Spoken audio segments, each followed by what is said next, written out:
Science और technology के बारे में हम इंसानों ने जितनी तरक्की कर ली है उसकी मदद से हम काफी चीजों के बारे में पहले से ही सही प्रोजेक्शन करना सीख गए हैं। हम महीनों पहले ही आने वाले मौसम का पता लगा लेते हैं, चाहे कंपनी का प्रॉफिट और लॉस हो या शेयर मार्केट में होने वाले उतार चढ़ाव। ऐसे बहुत से एरियाज में ये प्रोजेक्शन होता ही रहता है। ठीक ऐसे ही हम इंसानों को देखकर भी प्रोजेक्शन करने लगते हैं कि वो इंसान बाय नेचर कैसा है, और अक्सर हम एक बहुत बड़ी गलती करते हैं और ये गलती होती है कि हम जैसे होते हैं वैसा ही दूसरों को भी समझते हैं। एक झूठे इंसान को हर कोई इंसान झूठा ही दिखता है और ठीक इसी तरह एक इनोसेंट इंसान को हर कोई अपनी तरह इनोसेंट ही लगता है, जबकि ऐसा बिल्कुल भी नहीं होता। तो आखिर लोगों का नेचर या बिहेवियर कैसा होता है, इसको समझने के लिए आज हम बात करने जा रहे हैं रॉबर्ट ग्रीन की book law of human nature की। ऑथर ने अपनी इस बुक में उन 18 लॉज की बात की है जो हमें ह्यूमन नेचर के बारे में बहुत कुछ बताते हैं, क्योंकि ये सभी लॉज एक इंसान के मेंटल और इमोशनल बिहेवियर के ऊपर बनाए गए हैं। इस बुक में 18 लॉज के बारे में बात की गई है, लेकिन आज इस वीडियो में हम सिर्फ 9 लॉज की बात करेंगे और बाकी के 9 लॉज हम पार्ट 2 में जानेंगे। इसलिए चैनल को जरूर सब्सक्राइब कीजिएगा और बेल आइकन दबाइएगा ताकि आपको नोटिफिकेशन मिल जाए जब पार्ट 2 आए। फर्स्ट लॉ है लॉ ऑफ इरेशनैलिटी। हम में से ज्यादातर लोग लॉजिकल डिसीजन नहीं लेते और डिसीजन लेते वक्त उसके लॉन्ग टर्म इफेक्ट के बारे में सोचते ही नहीं। हम अक्सर उसी चीज के बारे में लग जाते हैं जो चीज ट्रेंड करती है और इसे ही इरेशनल डिसीजन कहते हैं। इस तरह के डिसीजन मेकिंग में हमें आगे जाकर काफी प्रॉब्लम्स का सामना करना पड़ सकता है, यहाँ तक कि हमें फेल्योर का भी सामना करना पड़ सकता है। यहाँ हम अपने डिसीजन से ज्यादा दूसरों के ओपिनियन पर फोकस करते हैं। ठीक इसी तरह बात जब किसी इंसान के बारे में जानने की होती है तो हम उसे बिना जाने सिर्फ दूसरों के ओपिनियन को सुनकर उस इंसान के बारे में राय बनाते हैं। अगर कोई हमसे कहता है कि वो इंसान बहुत बुरा है तो हम उसे बिना जाने उसको बुरा मान लेते हैं, और वहीं अगर कोई हमसे ये कहे कि वो आदमी बहुत अच्छा है तो हमें वो अच्छा आदमी लगता है। इसलिए ऑथर हमें लॉजिकल थिंकिंग यूज करने के लिए कहते हैं, यानी कि कोई भी डिसीजन लेने से पहले दूसरों के पॉइंट ऑफ व्यू को इम्प्लीमेंट करने की जगह अपनी खुद की लॉजिकल सोच डेवलप करें। लॉ नंबर 2 है लॉ ऑफ नार्सिसिज्म। यहाँ इस लॉ को समझाने के लिए रॉबर्ट ग्रीन हमें रशिया के जोसेफ स्टैलिन का एग्जाम्पल देते हैं। ज्यादातर लोग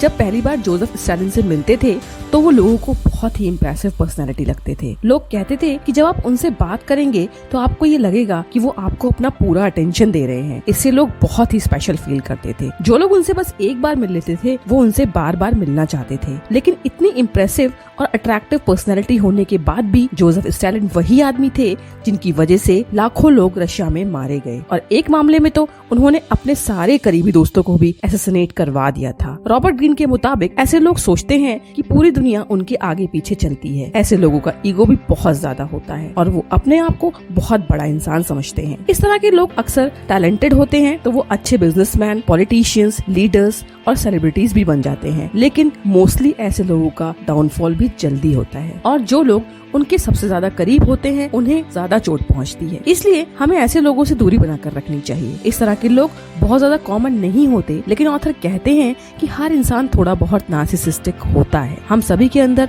थोड़ा बहुत ईगो होता है और हमें अल्टीमेटली इस ईगो से ही फाइट करके आगे बढ़ना है। लॉ नंबर 3 है the law of role playing. हम सभी बचपन से ही बहुत अच्छे एक्टर्स होते हैं। किसी से भी झूठ बोलने में और अपने फेशियल एक्सप्रेशन को चेंज करके अपनी बातें मनवाने में हम माहिर होते हैं। हम बचपन से ही अलग अलग सिचुएशंस के लिए अलग अलग एक्सप्रेशंस बनाते आ रहे हैं, और जैसे जैसे हम बड़े होते हैं हमारे सबकॉन्शियस माइंड में ये बात अच्छी तरीके से फिक्स हो जाती है कि हमें कब क्या और कैसे रिएक्ट करना है। हम कह सकते हैं कि सभी इंसानों के 2 फेस होते हैं, एक फेस जो हम दुनिया को दिखाते हैं और दूसरा जो सिर्फ हमें पता होता है। इसलिए ऑथर बताते हैं कि किसी भी इंसान के असली चेहरे को जानने का जो सबसे अच्छा तरीका है वो है उसकी बॉडी लैंग्वेज को पढ़ना, क्योंकि हम अक्सर झूठ बोलते हैं पर हमारी बॉडी लैंग्वेज नहीं। इसलिए अगर आप बॉडी लैंग्वेज को पढ़ना सीख जाओगे तो ह्यूमन नेचर को आसानी से समझ जाओगे। लॉ नंबर 4 है लॉ ऑफ कंपल्सिव बिहेवियर। किसी भी इंसान को ठीक से समझने के लिए उसके कैरेक्टर को समझना बहुत इम्पोर्टेंट है, क्योंकि हमारा कैरेक्टर हमारे बारे में बहुत कुछ बताता है। हमारा कैरेक्टर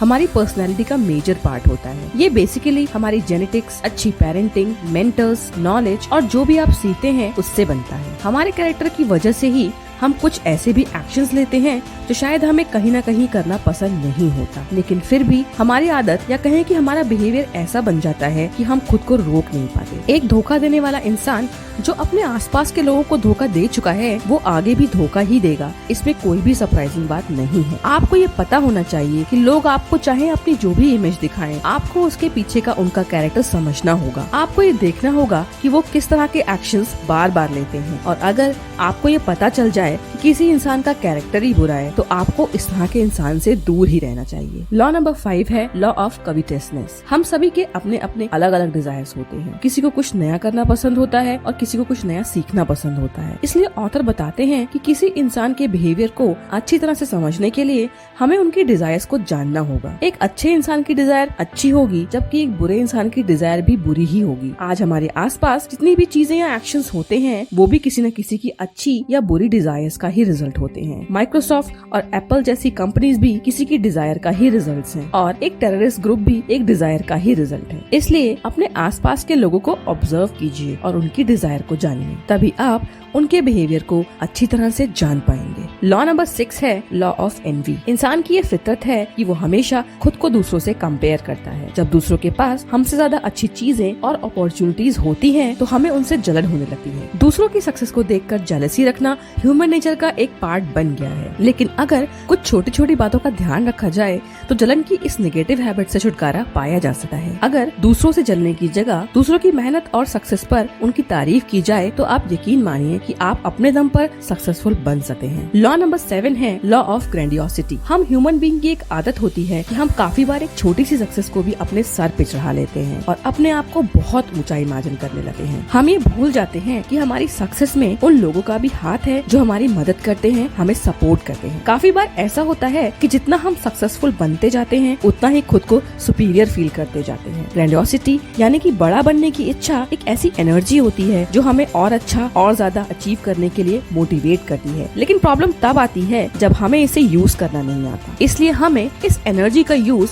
अपनी प्रॉब्लम को सॉल्व करने में करना चाहिए, न कि खुद को दूसरों से ऊंचा दिखाने में। लॉ नंबर 8 है लॉ ऑफ डेथ डिनायल। अपने जीवन की दौड़ भाग में हम इतना खो जाते हैं कि हम ये सोचते हैं कि हम इस दुनिया में हमेशा रहने वाले हैं। इस बात के बारे में सोचते ही हम डर जाते हैं कि हमें एक न एक दिन इस दुनिया से जाना ही है। लेकिन ऑथर कहते हैं कि सच्चाई हमेशा हमारे दिमाग में रहनी चाहिए क्योंकि इसकी समझ ही हमारी लाइफ को एक पर्पस देती है और हम सभी लोगों को एक समान लाकर खड़ा कर देती है। इस फीलिंग को हमेशा अपने अंदर रखने से हमारे अंदर की अहंकार की फीलिंग खत्म हो जाती है। लॉ नंबर 9 है लॉ ऑफ रिप्रेशन। मोस्टली लोगों के अंदर दो तरह के इमोशंस होते हैं। एक इमोशन वो जो हम ज्यादातर लोगों के सामने प्रेजेंट करते हैं और वो हमारे बिहेवियर का पार्ट होता है। लेकिन कुछ इमोशंस हमारे अंदर ऐसे होते हैं जो हमारा डार्क साइड होते हैं और हम उन्हें मोस्टली सोशली नहीं दिखाते। कभी कभी तो ये चीज इतनी दबी हुई होती है कि मोस्टली लोगों को ये पता भी नहीं होता कि ये उनके अंदर एग्जिस्ट भी करती है। हो सकता है इस दबी पर्सनैलिटी की झलक हमारे बिहेवियर में तब दिख जाए